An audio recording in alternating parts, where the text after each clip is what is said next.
बड़ों के सामने, ये हमारे कोई बुरे में थोड़े ही है, जो इन्होंने कहा ऐसे ही करेंगे।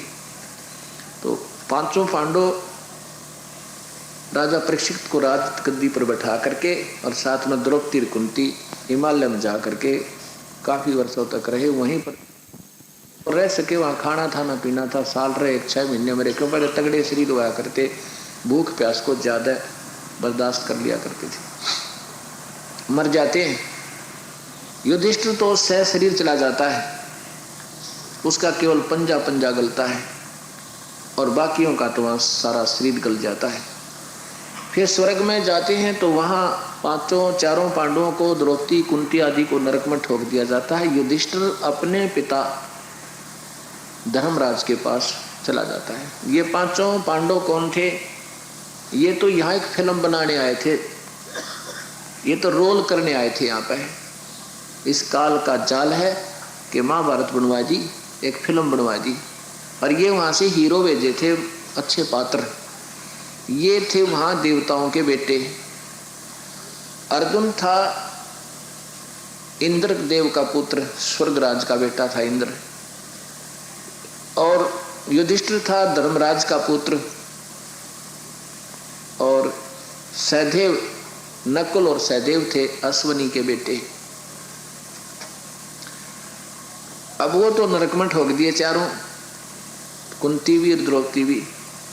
युधिष्ठिर जब अपने पिता के वहां पहुंचा तो उसने कहा कि आजा बेटा, तू मेरा पुत्र है। तो युधिष्ठिर कहता है मेरे भाई कहाँ गए, मैं तो उनसे मिलूंगा, उनके बिना मेरा दिल नहीं लग रहा। तो युधिष्ठिर, वो धर्मराज कहने लगा कि बेटा वो तेरे भाई नहीं है, वहां तो तुम एक फिल्म बनाने गए थे और वो पार्ट तो वो तुम्हारा पूरा हो लिया, तो मेरा बेटा है, तू यहाँ रहे। नहीं, अब रह गया सैकड़ों वर्ष के इकट्ठे, तो वह ममता उनके अंदर जोर की प्रबल होगी। कहता मैं अपने भाइयों को जरूर मिलूंगा।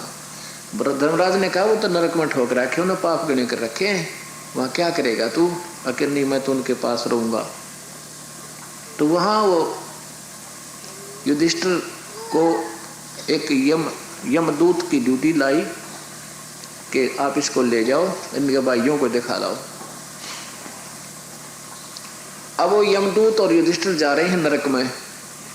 आगे आवाज आती है कि मैं अर्जुन की आत्मा हूँ, मैं कुंती की आत्मा हूँ, युधिष्ठिर हमें बचा लो, हमने बड़ा जुल्म किया था युद्ध में, हम बड़े दुखी हो रहे हैं, हमारा नरक से पीछा छुटवा दो। तो युधिष्ठिर कहता है कि ये मेरे भाई रो रहे हैं, इनको छोड़ो दो तुम, यमदूत से कहा। यमदूत ने कहा कि ये मेरे बस की बात नहीं है, मेरा जो कार्य था तेरे को धोखा देकर और यहाँ तक लाना था,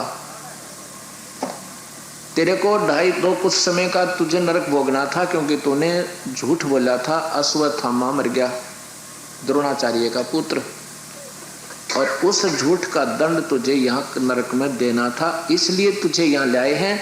इनको छोड़ना ना छोड़ना ये मेरे बस की बात नहीं, ये धर्मराज जाने। कहने लगा मैं यहाँ से जाता ही नहीं, या तो मुझे भी यहीं ठोक दो, ना इनको भी निकाल दो। जब वहां से आकाशवाणी दूर से धर्मराज कर रहा है कि तू बाहर आ जा, यहाँ आकर बात करेंगे। वो बाहर आ जाते हैं। फिर धर्मराज कहता है युधिष्ठिर ये तेरे भाई नहीं है, इनको पड़े रहने दे, इनके पापा के सार है, अपना कर्म भोगने दे। नहीं मानता है, कहता नहीं, या तो मुझे भी इसमें डाल दो और नहीं इनको भी छोड़ दो। तब धर्मराज ने कहा कि तू अपने पुण्य संकल्प करो, तब हम इनको कुछ समय के लिए बाहर भी भेज सकते हैं। जब उस युधिष्ठिर ने अपने पुण्य संकल्प किए उन पांचों छहों के प्रति, तब वो बाहर निकाले गए।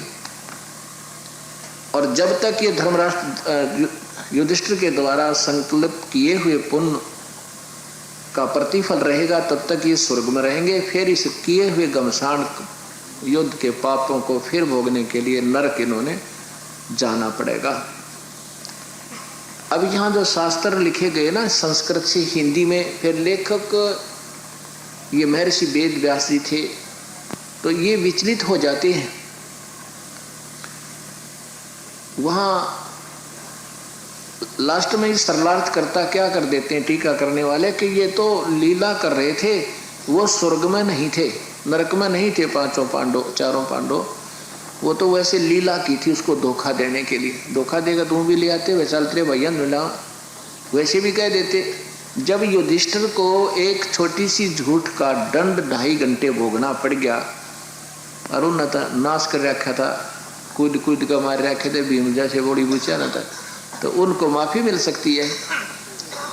तो अब ये क्योंकि सारे ही अधूरे शास्त्रों पर हमारे ज्ञान आधार, और हम भी उन्हें पढ़ पढ़कर रंग में रंगे हुए हैं।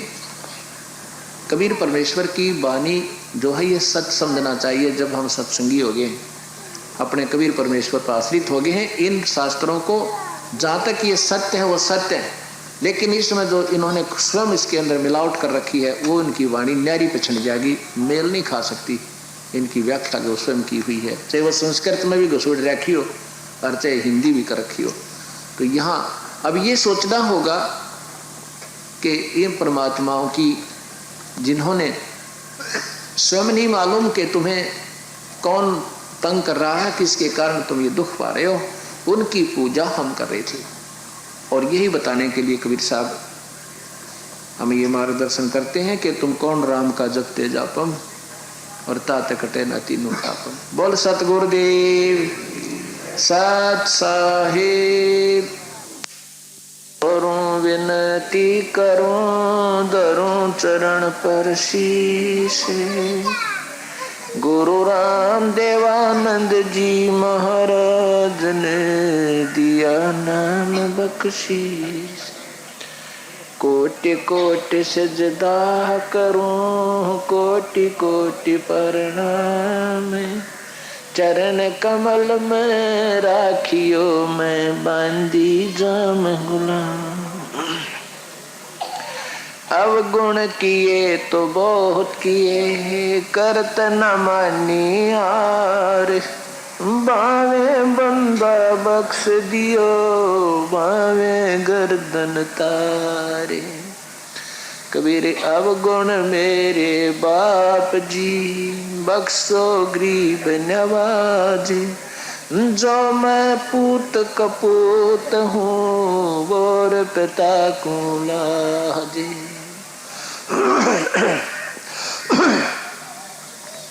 सात दीप नौ खंड में गुरु से बड़ा ना कोई, करता करे न कर सके गुरु करे सो होए। अंतर्यामी एक तू आत्म के आधारे, जो तुम छोड़ो आत तो कौन उतारे पारे।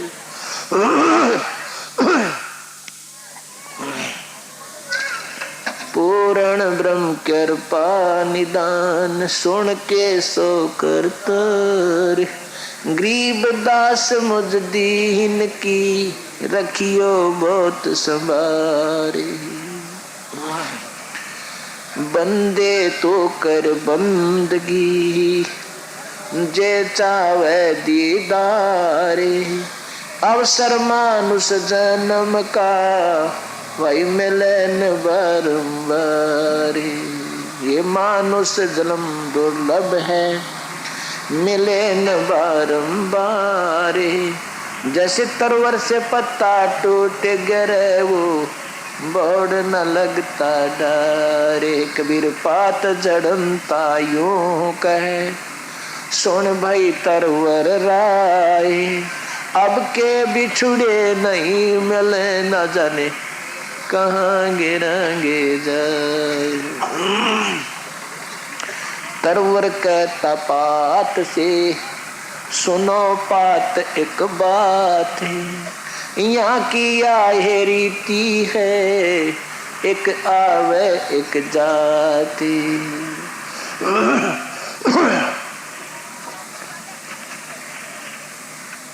सतगुरु बंदी छोड़ कबीर परमेश्वर की असीम कृपा से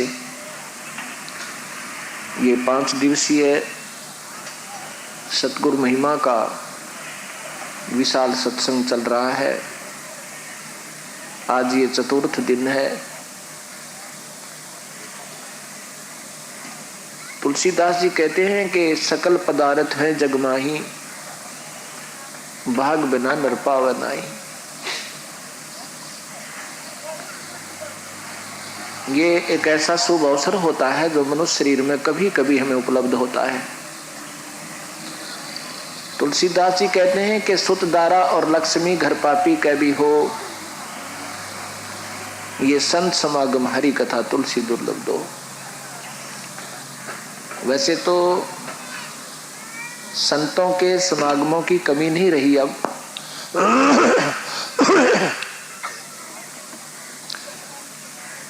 संतों के समागम कहीं ना कहीं होते ही रहते हैं।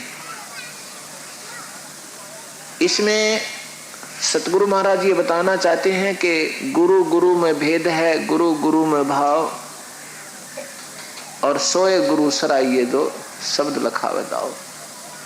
संत संत में भी अंतर होता है, हरि कथा कथा में भी अंतर होता है। एक तो हरि कथा चलती है भगवान कृष्ण तक की, एक जगह हरि कथा चल रही है हनुमान तक की,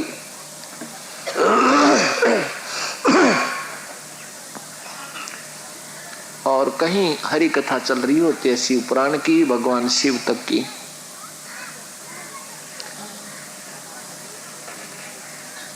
ये जो सत्य कथा पूर्ण परमेश्वर की, सत्य पुरुष की, सच्चे भगवान की, ये अति दुर्लभ है।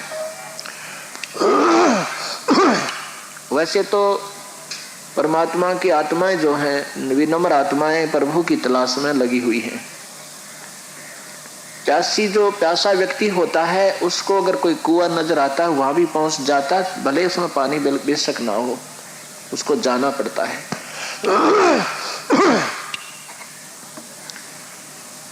फिर वहां भी जब जल नहीं मिलता है तो कहीं दूसरी तरफ देखता है, कोई तालाब दिखाई देता है, वहां भी कोशिश करता है। इसी प्रकार प्रभु की तलाश में ये आत्मा युगों युगों से लगी हुई है, क्योंकि ये उस परमेश्वर को त्याग कर महादुखी हो चुकी है। आज कोई कंगाल व्यक्ति है, वो सोचता है कि ये धनवान जो हैं इनके पास तो बड़ी कार हैं, कोठियां हैं, बड़े आनंद इनको हो रहा है।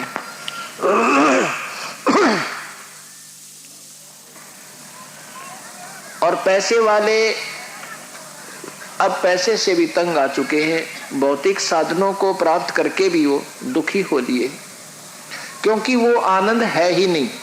मान लिया आपके पास एसी भी लगा हुआ है, एयर कंडीशन चल रहा है आपके घर पे, और कार भी है, कोठी भी है, सिनेमा भी चल रहा है, टेलीविजन भी, वीसीआर भी, सब कुछ आपने उपलब्ध कर लिया,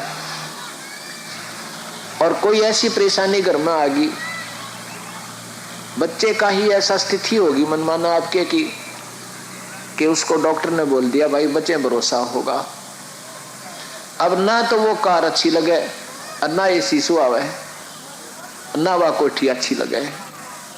वो जो अंतःकरण के अंदर बीमारी वह आग लगेगी, वह किसी चीज को अच्छा नहीं लगने देती।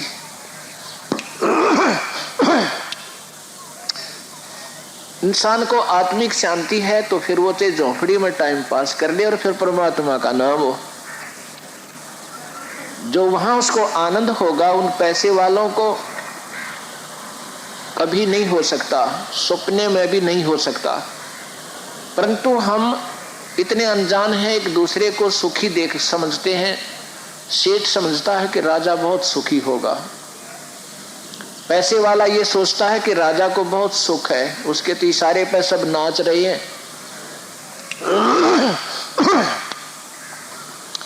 राजा को हम ही सुखी देख रहे हैं, पर उसके अंदर जो बेचारे में ना जाने कितनी समस्याएं घर की हुई होती हैं। ऐसे ही परमात्मा, पूर्ण परमात्मा की जब हमें भक्ति मिल जाती है, हमारी आत्मा संतुष्ट हो जाती है। फिर साथ में उस परमेश्वर की सत्य कथा से ये मन हमें परेशान नहीं करता। गीता जी में लिखा कि अर्जुन, ये जीवात्मा परमात्मा का अंश है, परमात्मा का अंश है, और ये मेरे द्वारा अर्थात मेरे मन, पांचों ज्ञान इंद्रियों और छठे मन के द्वारा इनको क्रश किया जाता है। कर्ष का मीन कति पीछा जा से बहुत परेशान किया जाता है नाना प्रकार से। इच्छाओं के कारण कोई ऐसी समस्या हो जाए पूरी ना होए, रात को नींद नहीं आवे। अब जब हमें सत्ज्ञान हो जाता है पर हम प्रभु इच्छा पर छोड़ देते हैं, मालिक जैसे रजा तेरी। गरीबदास जी कहते हैं भक्ति मुक्ति के दाता सतगुरु भटकत प्राणी फिरंदा, उस साहेब के हुक्म बिनानी तरवर पाथ लंदा। फिर हम यहाँ आकर के अपने मन को शांति कर लेते हैं, चाहे हमें कितना ही कष्ट क्यों ना महसूस हो रहा हो, हम ये सोचते हैं कि ये कष्ट भी उसी की रजा से है। उस साहेब के हुक्म बिना नहीं तरवर पाथ लंदा, यहाँ आकर फिर अपनी शांति मन पा लेता है।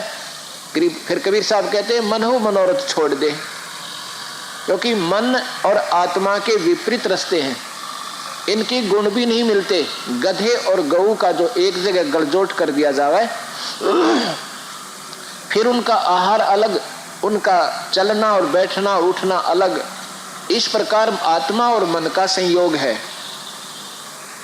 तो कबीर साहब कहते हैं मन ईव तो मनोरथ छोड़ दे, तेरी नहीं चलाई बा मालिक के चरणों में आगे।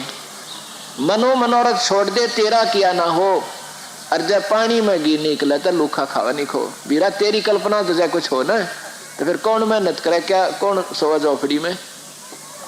ये तो अब जो होगा मेरी इच्छा से होगा, पहले जो हो रहा था वो काल की इच्छा से चल रहा था, क्योंकि हम काल की नकेल का बंदे, उसने नकेल हमारा लगाम डाल रखी थी। अब सतगुरु की उसने वो लगाम उसके हाथ में नहीं रही, हमारी लगाम हमारे भगवान के हाथ में आ गई।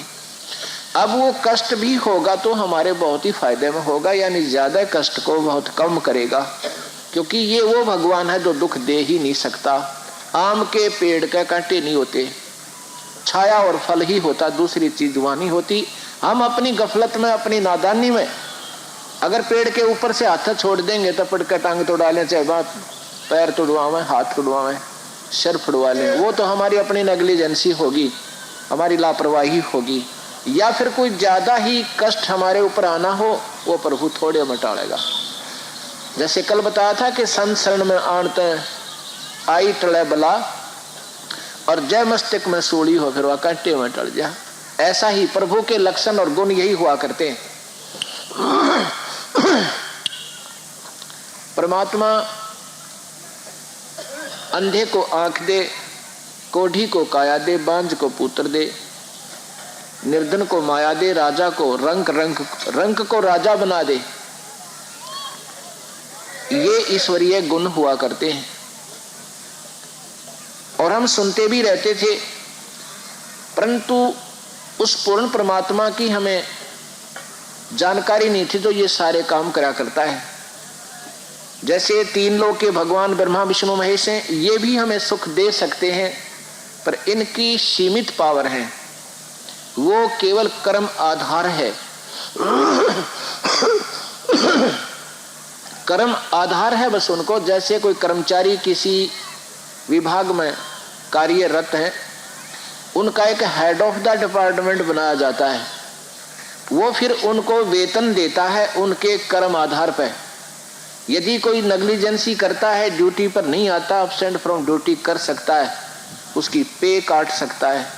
यदि वो विधिवत आता है तो उसको तनख्वाह वो अवश्य देगा, वो पूरी देगा, फिर नहीं काट सकता। इतनी पावर इन ब्रह्मा विष्णु महेश के पास है, लेकिन वो हेड ऑफ द डिपार्टमेंट वास्तव में उनका वो तनख्वाह देने वाला नहीं है, सैलरी देने वाला वो नहीं है, वो तो एक नौकर है, लेकिन है फिर भी हेड ऑफ उनका मुखिया है। ऐसे ही ये परमेश्वर कबीर साहब ही सबका पालन करता है।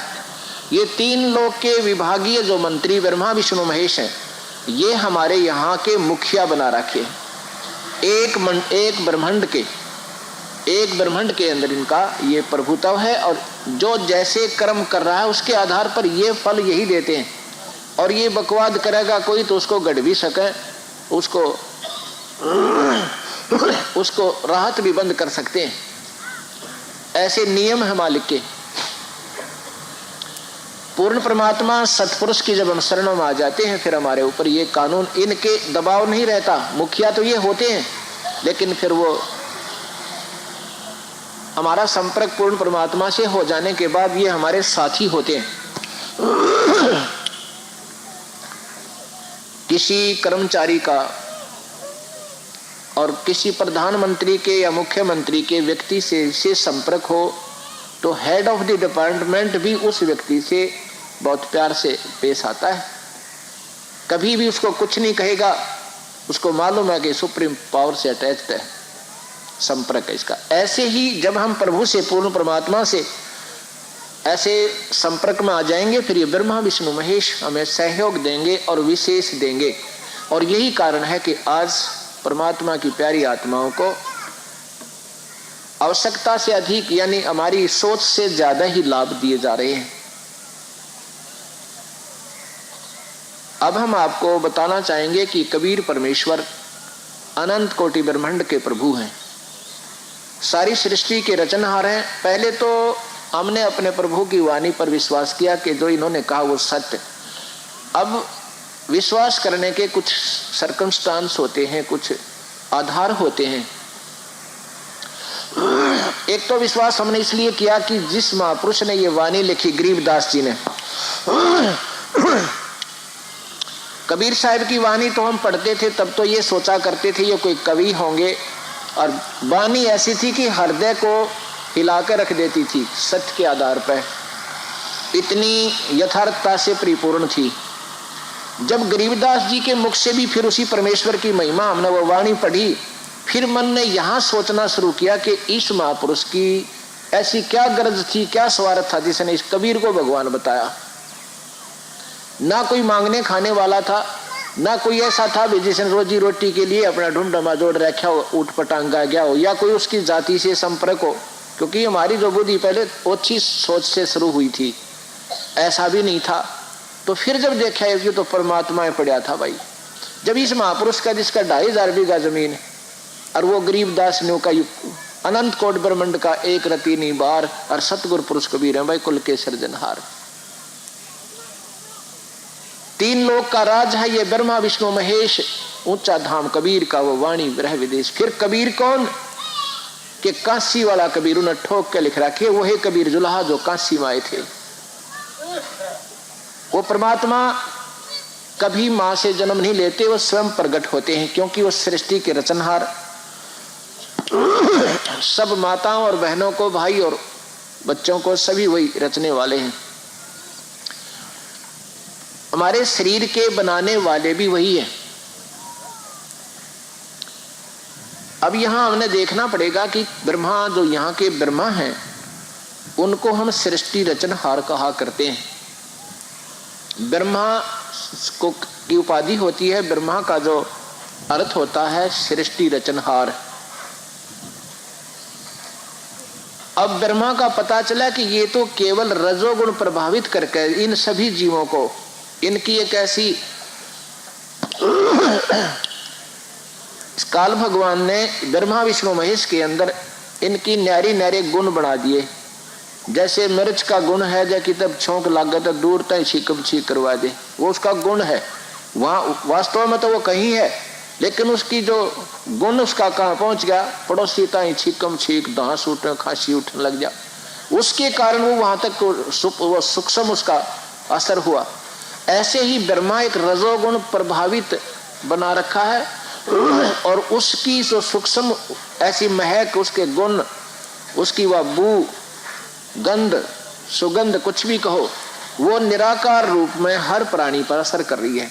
और जिसके कारण केवल ये रजोगुण प्रभावित होकर केवल बच्चों की उत्पत्ति करता है, बस। ये सृष्टि रचनहार और शरीर बनाने वाला नहीं है, ये तो उसका मीडिया है, उसका माध्यम है। ये शरीर उस परमेश्वर ने अपने जैसा स्वयं ही हमें दिया है।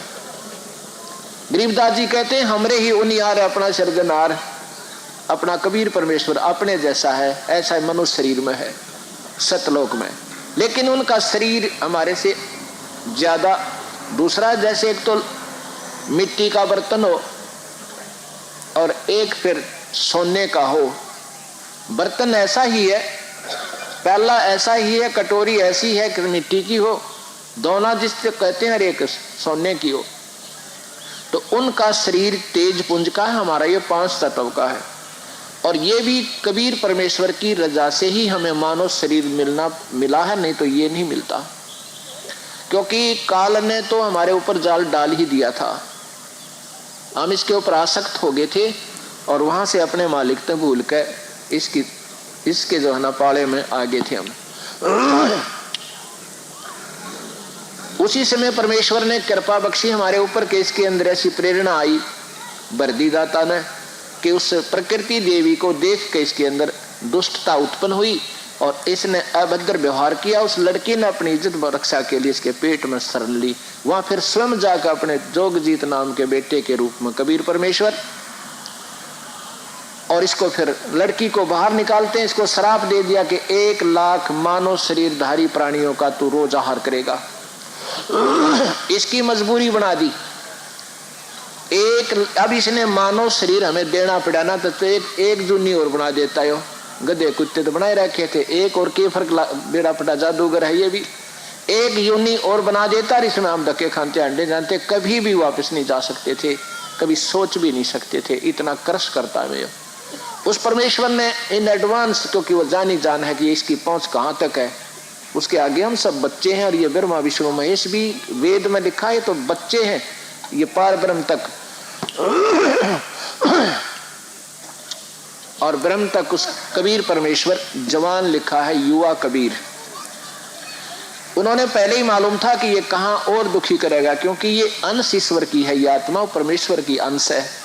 ये तो सूखा ठेकेदार है, यहाँ पर इसको दुखी करने का और अपना आनंद लेने का इसका ये उद्देश्य था।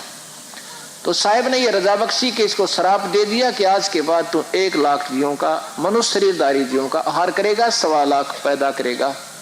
वहीं से इसको ये आदेश दे दिया। अब इसकी मजबूरी होगी, इसने 1 लाख जीवों का आहार करना होता है। उसके लिए मानव शरीर अवश्य देना पड़ रहा है। मालिक ने बेरा था कि कभी मनुष्य शरीर में होंगे तो मैं जाकर इनका अगर रो कह कुछ कह सुन कह उससे इनकी अंधेरा हटा दूं। अगर ये मानव शरीर में दे ही नहीं गाती फिर के बताऊंगा और कैसे ये मानेंगे। मानव शरीर भी फिर इतना गंदा दिया गया है कि इसमें कभी ब्लड प्रेशर और कदे भाई आँखों में दर्द, कदे कड़ दुख है, कभी कोई बुखार है, कभी मानसिक परेशानियां, कभी घर में कोई शारीरिक दुख, ये भी बना रहता है। गरीबदास जी केशव जी के साथ जब वार्ता होती है, जब कहते हैं कि केशव तो नहीं जानता मेरे दर्द में, केशव कहता भगवान आप क्यों आए इसे बूढ़े लोक में, आप इनको स्वयं इनके परमार्थ के लिए, इनके भले के लिए इनको सतमार्ग बता रहे हैं और ये आपके पीछे पड़ रहे हैं। गरीबदास जी बता रहे हैं कि केशव क्या कहता है कि कबीर साहब कहते हैं केशव तय नहीं जानता, ये मेरे लाल हैं, ये मेरी आत्मा घूम रही है, इसका मुझे दर्द है जब इनको कितनी पीड़ा ये दे रहा है। इसने नशा कर रखा है सबका। ये माया का एक ऐसा नशा होता है, ये सोधी में नहीं है बेचारे, बिल्कुल भी नहीं। चाहे कोई राष्ट्रपति बन रहा है उसको सोधी नहीं है। जो सोधी जो चेतनता मालिक चाहते हैं वो नहीं बन पाती। इनका दोष नहीं बेचारा का, ये मार भी सकें मुझे, कूट भी सकें, कुछ भी कर सकते हैं क्योंकि ये नशे में है। और जब इनका नशा उतरेगा जब देखना ये क्यों कर रोया करेंगे, मेरे छाती का लायक के मेरे सीने से लग गए। बिष्टा जिनके उदर में और मगन फिरे दिन रात, गरीबदास केशव के और जमसर जिनकी घात है। परमात्मा ये क्यों कर भगवान बजेंगे, इनका नगन सारा जो है नरक भरी सब देह, इस सारे शरीर का नरक जैसा दे रखा है इनको, इसमें ही नरक है। ये कोई कुत्ता मरा हुआ देखा हो ना सड़क के ऊपर, उसकी आंत निकल कर दूर पड़ी हो, ये शरीर ऐसा है अपने अंदर।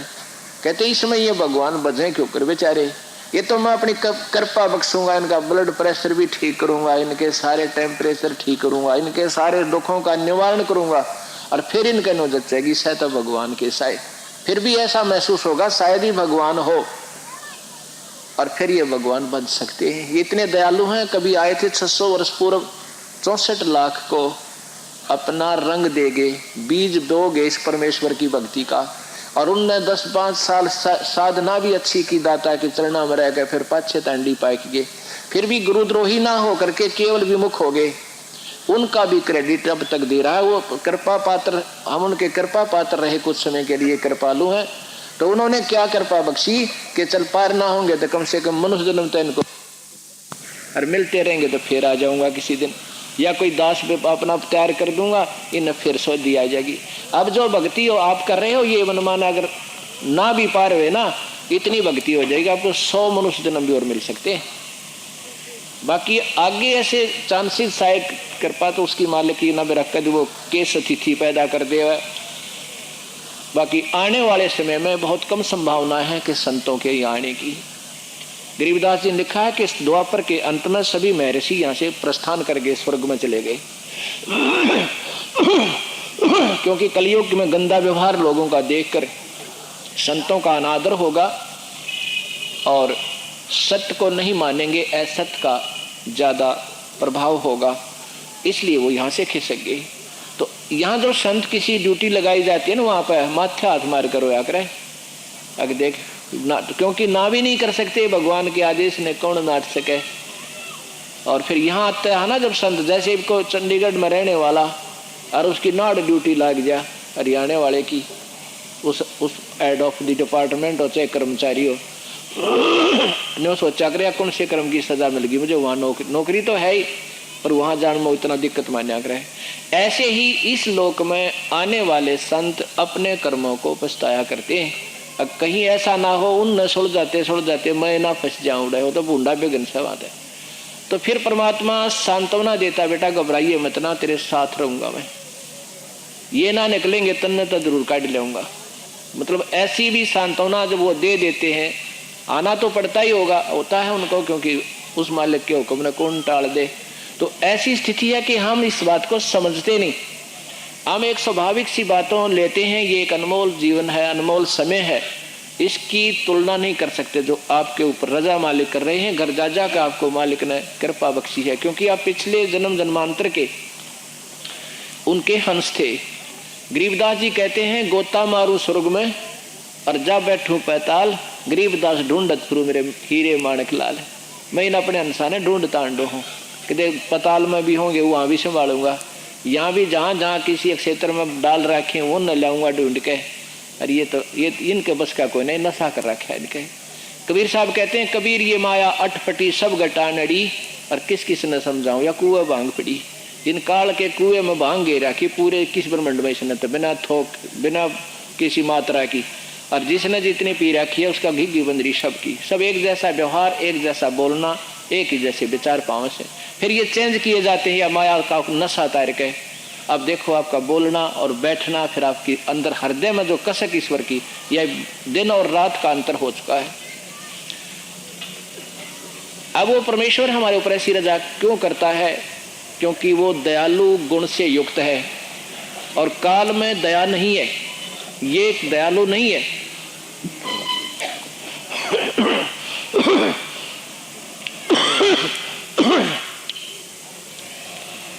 अब कबीर साहब का यहाँ चारों युगों में आए हैं, जैसे बताया था कि सतयुग में सतसुकृत नाम से, त्रेता में मुनिंदर नाम से, सतयुग में जब आए थे उस समय जोगजीत आदि नाम से भी ये बार बार आते रहे हैं। जैसे कबीर नाम तो इनका आखिरी लास्ट ऑफ द कलयुग तक चलेगा, बाकी बीच में अन्य नामों से भी यही प्रभु यही शक्ति आती रहेगी और फिर अपना कार्य सुचारू करती रहेगी। ऐसे ही सतसुकृत के बाद भी वो जोगजीत नाम से भी आए थे। उसमें दुर्वासा जी, क्योंकि ये दुर्वासा जो कहा जाता है, जैसे हम विष्णु जी कह दें कृष्ण जी को, कृष्ण और विष्णु एक ही है, और रामचंद्र जी कह दें तो भी एक ही है, क्योंकि वही आत्मा विष्णु की रामचंद्र जी बनकाई त्रेता में, वही बनकाई द्वापर में कृष्ण बनकर आई। ऐसे ही दुर्वासा जैसे महापुरुष भी उस समय कबीर साहिब के चरणों में, यानी जोगजीत नाम के महापुरुष आए के रूप में साहिब आए थे जब उपदेश लिया था।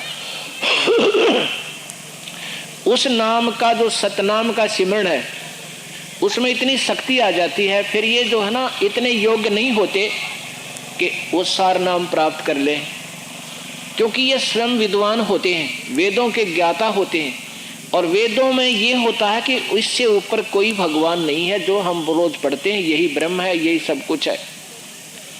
वो नाम तो ले लिया बंदी छोड़ते हैं, सतनाम भी दे दिया उनको, पार ब्रह्म तक का नाम है सतनाम जब बन जाता है, ये पार ब्रह्म तक भी वो मानते हैं। ये नाम का इतना प्रभाव बना कि वो हर युग में जन्म होता रहा और लाखों हजारों वर्षों तक वो जीवित भी रहते रहे। ऐसे दुर्वासा जी में वो भक्ति बनी रही। अब कई कहते हैं कि दुर्वासा तो पीछे कौरवों के टाइम में भी था। यही तो खेल हमारे, क्योंकि हम भक्ति मार्ग में बहुत -0 हो चुके हैं।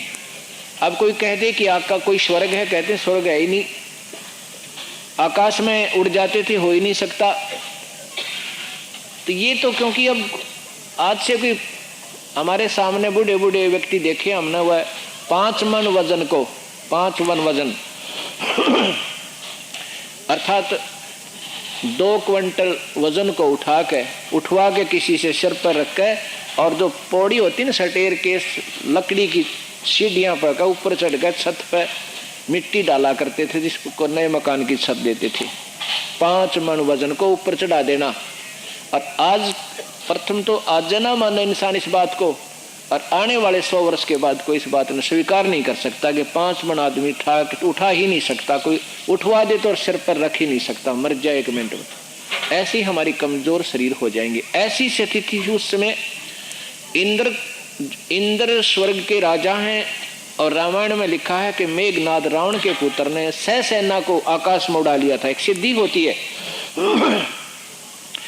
उन सिद्धियों के आधार पर वो उड़ा सकते हैं, एक दूसरे को भी उड़ा सकते हैं।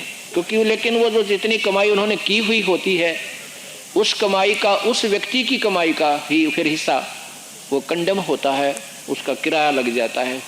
सिद्धि में एक जहाज, तो ऊपर स्वर्ग में जाकर के युद्ध किया, देवताओं को पकड़ के कैद करके और अपने पिता की कैद में डाल रखा था। अब ये भी नहीं मान सकता कोई, अब ये तो सब बनावटी बातें। अब कलयुगी लोगों ने, ऋषियों ने इसको रिजेक्ट कर दिया। तो पोप लीलाएं थी।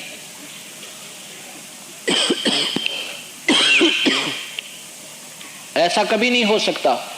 महाभारत में अर्जुन को जब 1 वर्ष का अज्ञात समय निकालना था इन पांडवों ने, उस समय अर्जुन ने नाचना गाना सीखना था। स्वर्ग में गया था अपने पिता इंद्र के लोक में, वहां कुछ दिन रह करके और नाचना गाना सीख रहा था, और फिर वापस आ गया था। सहशरीर गया था, सहशरीर वापस आ गया था। अब इन बातों को स्वीकार नहीं कर सकते, क्योंकि हम भक्ति मार्ग में बहुत नीचे जा चुके हैं। जल के ऊपर भी संत चला करते थे, ये सिद्धियां होती हैं। तो हम जो अपना वास्तविक बात पर आते हैं, जो हम आपको बताना चाहते हैं कि कबीर साहब जो है 4 युगों में आए हैं। सतयुग में सतसुकृत नाम से, त्रेता में, सतयुग में जब आए दुर्वासा जैसी आत्माएं, दुर्वासा, दत्तात्रेय और चंद्रमा, ये 3 अत्रि ऋषि के पुत्र थे, और इन तीनों ने ही कबीर परमेश्वर से उपदेश लिया था। दत्तात्रेय के 24 गुरु सुने हमने, लेकिन 25वें का ना बेरा, जिससे कल्याण हुआ था। वापस स्वर्ग तक जाने का भी टिकट यानी पासपोर्ट कबीर परमेश्वर ही बना पाए, और दूसरों से वो भी नहीं बन पाया था। अब चक्कर क्या है कि जैसे मैंने परसों बताया था कि राजा परीक्षित को सर्प ने डसना था 7वें दिन। अब ये विचार करने की बातें हैं, वो ऐसे नहीं कथाएं हुआ करती थी। ये कथा जो है कि आपकी एक डिफेंस बनेगा, आपकी एक डोल बनेगी। डोल जैसे पानी खेत में दिया जाता है, उसकी डोल बनानी पड़ती है। डोल ना हो तो वो पानी उसमें लगे नहीं, काम नहीं करे। अब ये ज्ञान आपकी डिफेंस यानी बाढ़ का काम भी करेगा, आपकी रक्षा का काम भी करेगा, और साथ में डोल बनाओगा कि आप इससे बाहर नहीं जाओगे, आप बिल्कुल बंद कर रहोगे। 7वें दिन सर्प ने डसना था। उस समय सभी महापुरुषों ने एक ही सलाह करी कि इसको श्रीमद् भागवत सुधा सागर की यानी भगवान विष्णु की महिमा सुनाई जावे, तो ये विष्णु जी में आसक्त हो जावे और यहाँ से पीछा छूट जाए, इसका स्मृत लोकते हैं और ये स्वर्ग चला जावे। सर्प ने तो डसना है, इसने मरना भी है। अब जहाँ आशा तहाँ वासा हुई, तो ये समस्या आई कि अभी इसको कथा कौन सुनावे, श्रीमद् भागवत सुधा सागर की कथा कौन ऋषि सुनावा जिससे इसकी वृत्ति यहां से हटाकर उस प्रभु के चरणों में ला दे। तो मैंने परसों बता दी थी कथा, तो ये ज्यादा नहीं लंबा करना चाहता इसको। सुखदेव ऋषि बुलाया गया था, उसमें वेद व्यास जो कि सुधा सागर के लेखक भी हैं, उसकी हिम्मत नहीं पड़ी कि इस जीव के जीवन गेला में खिलवाड़ कर दूं अपने प्रभुता बनाने के लिए। तो उसको मालूम था कि मेरे बस की बात नहीं है कि इसके हृदय को यहां से हटा दूं, क्योंकि 7वें दिन रिजल्ट आ जाना था। उसमें और भी जितने महापुरुष उसमें विद्वान ब्राह्मण थे सब पीछे हट गए कि हमारे बस की बात नहीं, क्योंकि वो ब्राह्मण थे, वो पंडित थे। उनको मालूम था कि एक जीव के जीवन के लिए धोखा करना, अरे जुल्म, तो इससे बड़ा जुल्म कोई नहीं है। पीछे हट गए कि हमारे बस का नहीं है, हम नहीं कर सकते इस कार्य को। और जब ये समस्या ईब आ जाए ना, तो सारे उस तरह आगे खड़ा पावर, वो उस तरह आगे से नाश हो जाओ सारे का, पर अपनी प्रभुता अपने नंबर तुरंत बना लेंगे, क्योंकि ये ज्ञान नहीं रखते, ये केवल महिमा के भूखे हैं और जीव के दुश्मन पक्के हैं, क्योंकि सतमार्ग नहीं दे पा रहे। विमान में बैठकर स्वर्ग से सुखदेव आए थे, स्वर्ग से, और पांडवों की विशेष प्रार्थना से। अब विमान में बैठकर स्वर्ग से जो है ना सुखदेव ऋषि आए थे, फिर उन्होंने वो कथा सुनाई। अब क्या कथा से कहते हैं ना मुक्ति होगी, मुक्ति तो नहीं हुई, बाकी इतना हो गया कि सर्प ने भी डरा, उसकी डसा, उसकी मृत्यु भी हुई राजा परीक्षित की, लेकिन यहां से उसकी वृत्ति हटा दी। वो पुण्यकर्मी प्राणी थे, क्योंकि राजा लोग पहले धर्म बहुत किया करते थे, उन धर्मों के पुण्यों के आधार पर विधिवत करते थे, गुरु बनाते थे, तो उसके आधार पर उन्हें स्वर्ग जाना था, मृत्यु तो होनी थी। लेकिन यदि ये इस कथा ना सुनता, ये ढंग से कोई ऐसा संत ना मिलता जो उसकी वृत्ति हटा दे इस गंदे लोग तक, तो वो फिर स्वर्ग तो बाद में देखा, पहला गदाय बनका ले, वहीं पर आस्था उसकी बन जाती, वहीं पर तो वहीं आ जाता, क्योंकि वो आस्था वहां बन गई। प्रथम जहां आशा था वासा हुई, फिर उस गधे की जूनियन बोल के फिर कचे दोबारा फिर स्वर्ग में चला जाता। एक बार उस आशा के आधार पर उसने वहां आना पड़ता, ये ऐसा नियम है यहाँ का। इस प्रकार अब जो कलयुग का समय आ गया, इसमें गुरु गणे और शिष्यों की कमी, शिष्य थोड़े, और वो अधिकारी नहीं है उस परमेश्वर के बारे में इस जीव का कल्याण करने के। ये पक्के दुश्मन समझना, जिनको आदेश नहीं नाम देने का, जिनके पास सतनाम नहीं, सारनाम नहीं। गरीबदास जी ने लिखा है, कबीर साहब कहते हैं कि सार नाम बिन पुरुष द्रोही।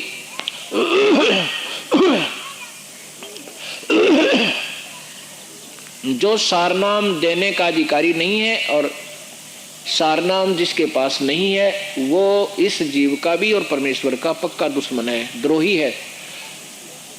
अब ये चक्कर पड़ा हुआ, क्योंकि ऐसे समय में इस ज्ञान को निर्मल करना बहुत समय लगता है, पर धीरे धीरे ये सामने सत्य आ जाती है। प्रथम बार तो हमारी इन कथाओं को इंसान यूं सोचा ही है जैसे बनावटी सी आप बना के महाराज जी सुना रहे हैं, हमने तो कभी सुना नहीं था। अब यही चक्कर था कि हमने लाल का ज्ञान नहीं था, कौड़ियों की झोली पर रखी थी। अब आपको तुलना करा दी जाएगी सत्संग के दौरान, आपके सामने ये रख दिया जाएगा, आपको इतना सियाना बना दिया जाएगा कि आप स्वयं फैसले करने लग जाओगे कि कौन सी सत्य है, कौन सा असत्य है। एक समय की बात है, एक सेठ जो है, 2 भाई थे, वो छोटे वाले की मृत्यु हो जाती है, छोटे वाले के 2 पुत्र थे। अब वो व्यापार विपुर किया करते थे, दुकान कर रखी थी, बच्चे छोटे छोटे थे। अब उन बच्चों की माँ विचलित हो जाती है कि पुत्र तुम्हारा पिताजी तो शरीर छोड़ गया, तुम अभी नादान हो, कहीं व्यापार में तुम ना कामयाब हो, अपने ताऊ जी के साथ अपना हिस्सा पत्ती कर लो, तुम उसमें पार्टनरशिप कर लो। और तुम्हारे ताऊ जी बहुत अच्छे हैं, क्योंकि पहले नेक आत्मा बहुत हुआ करते हैं। और मेरे पास ये 2 लाल रखे हैं बेटा,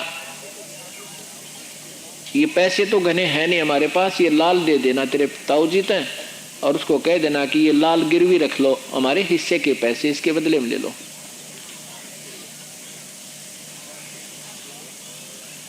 और फिर ये लाल अपने छुटवा लेंगे जब हमारा हिस्सा अच्छा हो जाएगा। दोनों बच्चे जाते हैं अपने ताऊजी से प्रार्थना करते हैं, ताऊजी हमारे पास पैसे तो है नहीं, मेरी माँ ने ये लाल दिए हैं, इन लालों को गिरवी रख लो और हमारा हिस्सा आपके साथ कर लो। वो कहता ठीक है बेटा, आप तो मुझे अपना पिता ही समझना बेटा। पर उसने देखे ना वह दोनों खोल कर लाल गिठड़ी में उस कपड़े में था, कहने लगी बेटा ऐसे कर, इनको तो वापस दिया तेरी माँ ने, ये तो बहुत कीमती हैं, और पैसे की कोई बात नहीं, मेरा उधार चला है वहाँ से ले आया करेंगे, और फिर आके ना आके पैसे इसको गिरवी रख देंगे किसी के यहाँ पर, और फिर पैसे दे देंगे। विदेश का काम है, कोई इसने लालों को हो सकता है कोई निकालने को ना ले, यानी उनको टाल मटोल करके वापस भेज दिया। बच्चों ने जाके अपनी माँ से दे दिया कि माँ इनको चौकस रख ले, हम वापस आएंगे ना तब इनको ले लेंगे, पिताजी ने ऐसे ऐसे कहा है, और बिल्कुल खुश होकर कहा कि बेटा मेरे साथ रहो जब तक तुम सियाने ना हो जाते।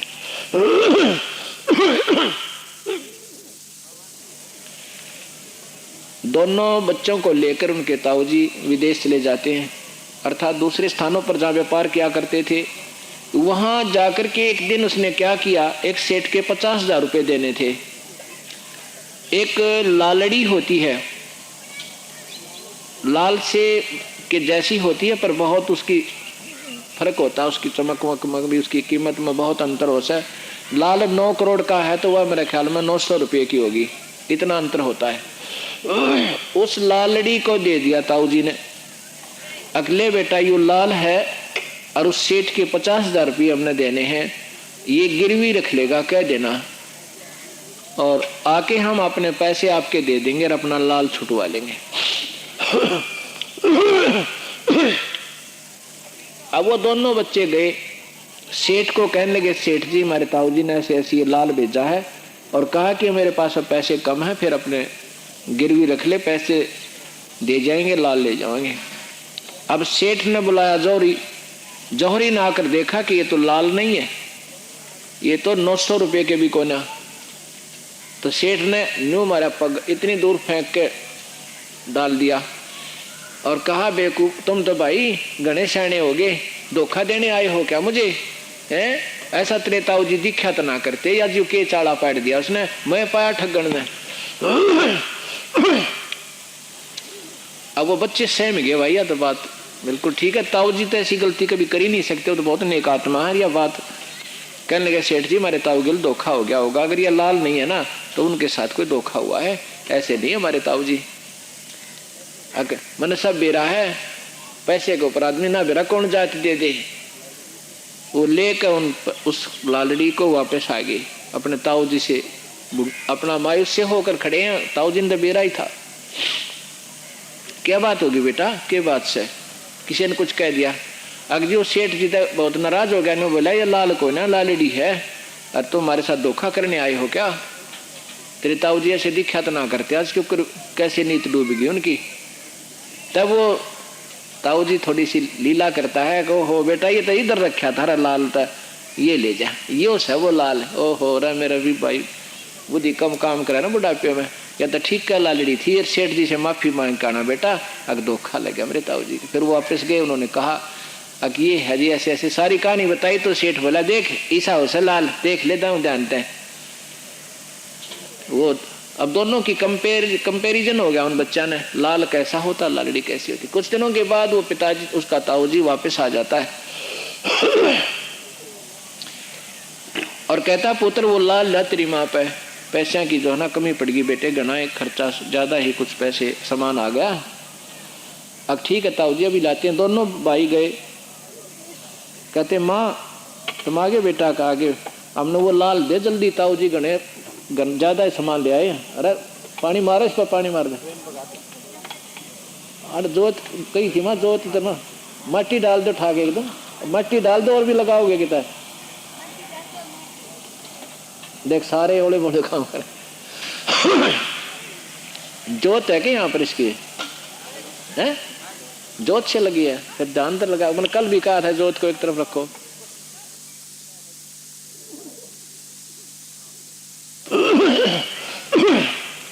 अग बेटा जी ये रखे ले जाओ, दोनों उठाकर उन बच्चे ने फिर वही बात याद आई कि कहीं ऐसा ना हो ये भी लालड़ी और ताऊ जी का आगे बेइज्जती हो।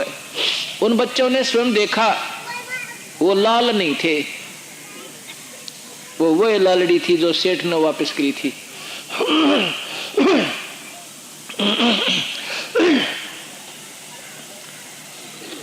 अपनी माँ ने कहने लगे, माँ तो भी बड़ी बोली है, ये लाल नहीं है, ये तो लालड़ी है माँ। और माँ आज तो बेइज्जती हो जाओ, ताऊ जी के कहूँ हमारे तय एक धोखा देने लग गए।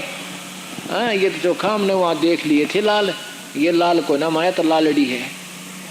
तो उसकी माँ बोली, भाई मन तो मेरा ना बेटा तेरे पिताजी के समय की रखी थी और मैंने तो संभाल कर रखी है, मैंने तो सोचा लाल ही होंगे।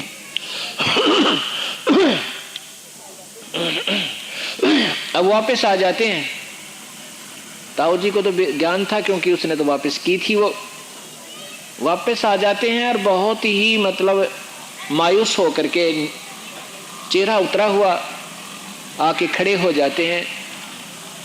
कहते बेटा क्या बात हो गया? ताऊ जी मेरी माँ ना वह तो कति बोली है, उसने तो कोई बकाया जो ये लाल को ना ताऊ जी वो तो लालड़ी थी।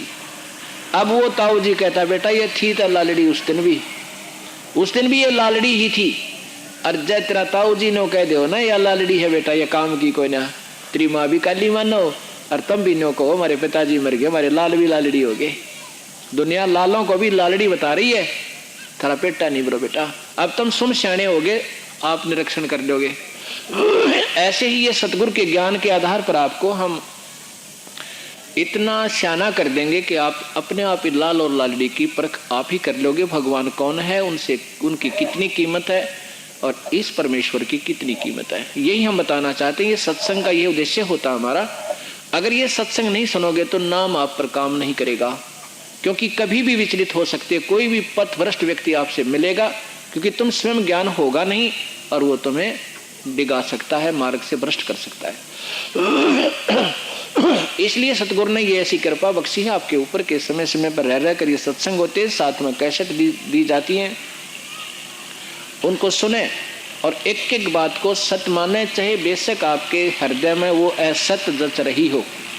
क्योंकि हम इतने सियाने नहीं है कि सारी सत्य को, सब बातों को कि किस उद्देश्य से किस दृष्टिकोण से ये संत कहना चाह रहा है आप नहीं पकड़ सकते। उस समय मनमाना उनका दृष्टिकोण कहने का उसी बात को कुछ और होता है और आप सोच रहे हो कि पहले इन्होंने ऐसा क्यों कहा था। इस प्रकार आपने इस बात को सोचना होगा और फिर विशेष ढंग से लगे रहना। भक्ति के मार्ग में केवल नाम से मुक्ति होगी। ये नादान लोग बतेरे आपको मिलेंगे, कहते हैं कि अंदर एक शब्द सुनाई देता है, बस शब्द नहीं सुना तो कुछ भी नहीं है। कोई कहता हमें कोई ऐसी चीज दिखाई देती है, कुछ ऐसे दिखता है, कोई कहता कान बंद करो, कोई कहता आंखें बंद करके देखो, कोई ध्यान मेडिटेशन करो। ये नहीं है मार्ग मालिक का। कबीर साहब कहते हैं साधो मुझे वो सतगुरु भावे जो कान ना रूंदे आंख ना मूंदे ना अनहद उड़ जावे। साधो मन वो सतगुरु मन भावे। वो संत ऐसा चाहिए जो ना तो मेडिटेशन में उड़ जावे और ना कान बंद करके खुद के सुनवावे। ये तो हमारी भक्ति से स्वतः प्रकट होंगे। बीज बो दिया था, पत्ते भी होंगे, अंकुर भी होगा और फिर फल भी लगेंगे। उसकी सिंचाई प्रॉपर रखे। ऐसे कबीर साहब कहते हैं कि सांस सांस में नाम जपो, व्यर्था सांस मत को, और ना जाने इस सांस का फिर आवन हो ना हो। कबीरा सिमरन सार है और सकल जंजाल, आद अंत मत सो दिया और दूजा देखा ख्याल। बाकी तो सौपन है। अच्छी कोई साधना कर ली, स्वर्ग चले गए, वो भी सौपन है कुछ समय के लिए। बाकी ये जो अंदर देखा जाखी ये नहीं करनी, हमने केवल नाम जाप करते रहना। यदि आपको अपना विश्वास दृढ़ करना है तो कभी देख सकते हो, ऐसे कान बंद करके आपको आवाजें सुनाई देंगी। ये कई प्रकार की होंगी, इनसे एक भिन्न भी आती है, वो सतगुरु की होगी। लेकिन नाम नहीं है तो वो सब आवाजें भी व्यर्थ हैं, फिर कुछ नहीं होगा।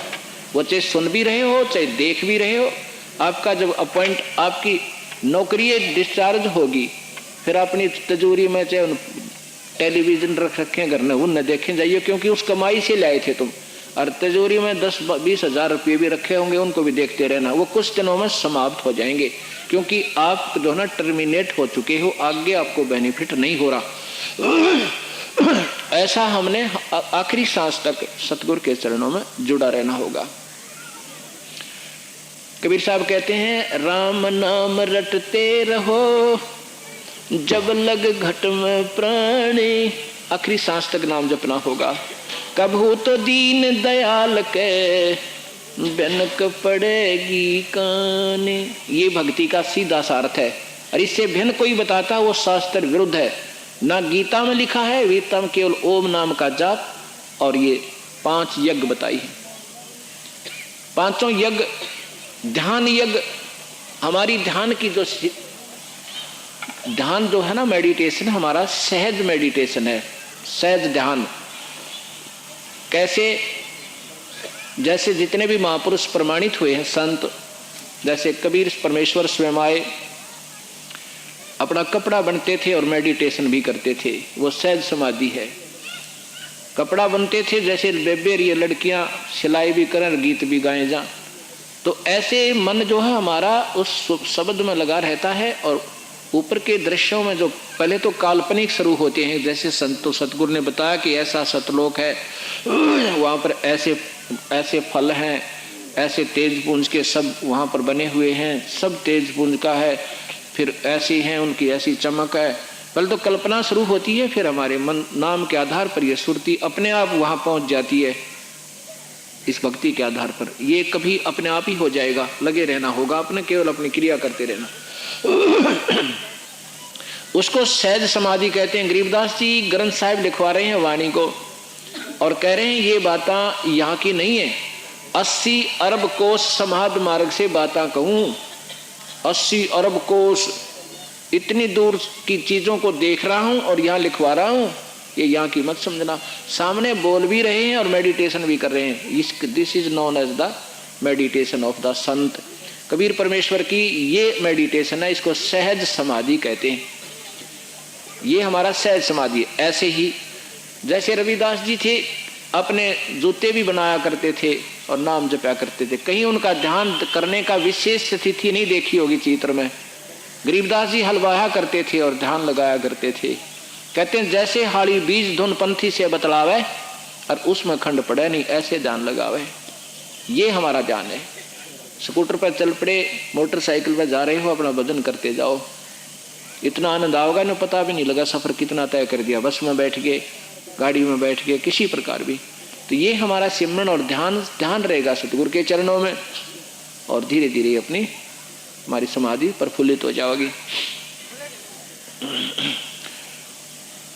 अब